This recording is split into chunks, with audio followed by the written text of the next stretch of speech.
In this video I'm gonna show you how you can embed Canva design in WordPress site. So once you have opened your Canva project, and then on the top right corner just click on share button, and then you will see embed option. If you don't see this option, then go to the more option, and then here you will see the embed option. Just click on embed. Now go to the HTML embed code, just copy this. Now go to your WordPress site, and I am using Elementor page builder, so let's click on add a structure.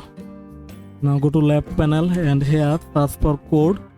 So we are going to add HTML widget, and then here paste the code, and there you go. So this is how you can embed Canva design in WordPress site.